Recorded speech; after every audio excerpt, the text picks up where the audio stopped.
السلام علیکم ورحمۃ اللہ وبرکاتہ۔ بسم اللہ الرحمن الرحیم۔ حسبنا اللہ و نعم الوکیل۔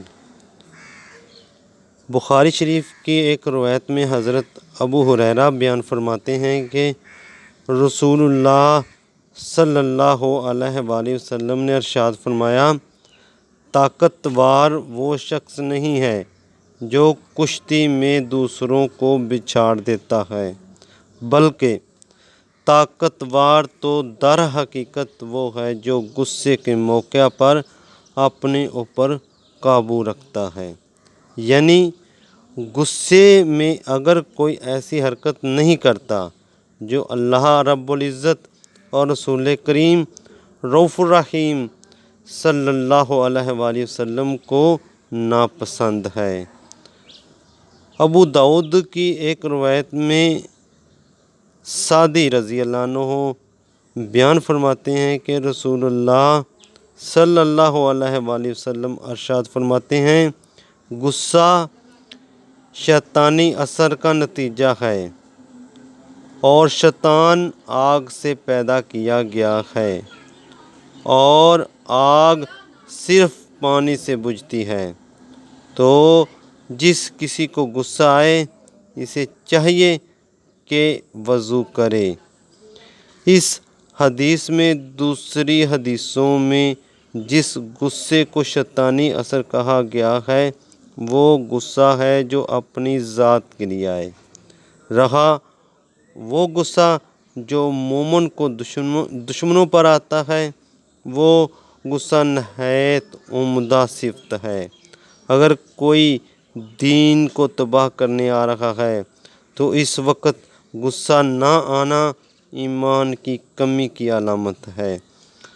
رسول کریم رؤوف الرحیم صلی اللہ علیہ وآلہ وسلم نے فرمایا، جب تم میں سے کسی کو غصہ آئے اور وہ کھڑا ہو تو اسے چاہیے کہ بیٹھ جائے۔ اس تدبیر سے غصہ چلا گیا تو بہتر، ورنہ لیٹ جائے۔ اس حدیث میں اور اس سے پہلے والی حدیث میں غصے کو ختم کرنے کی جو تدبیریں حضور نبی کریم رؤوف الرحیم صلی اللہ علیہ وآلہ وسلم نے بتائی ہیں، تجربہ ان کی صحت پر گواہ ہے۔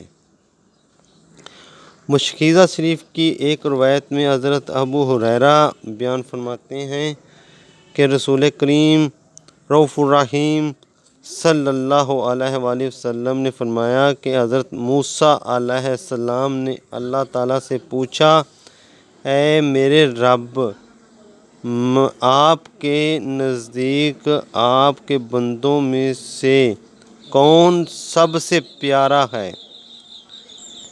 اللہ تعالیٰ نے کہا، وہ جو انتقامی کارروائی کی قدرت رکھنے کے باوجود معاف کر دے۔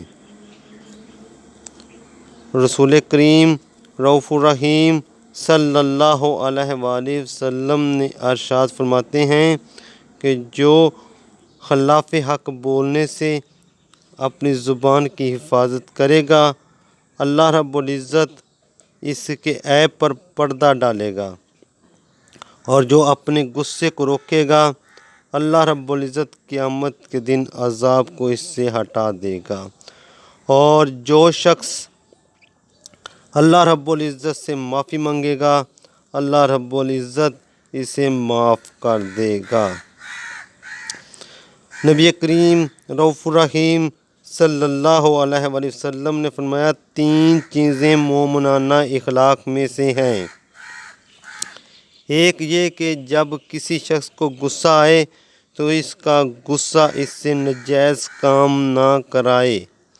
دوسری یہ کہ جب وہ خوش ہو تو اس کی خوشی اسے حق کے دائرے سے باہر نہ نکالے۔ اور تیسری یہ کہ قدرت رکھنے کے باوجود دوسروں کی چیز نہ ہتھیار لے جس کے لینے کا اسے حق نہیں ہے۔ جو کچھ پڑھا اور سنا ہے اللہ پاک اس پر عمل کرنے کی توفیق عطا فرمائے۔ وما علینا الا البلاغ المبین۔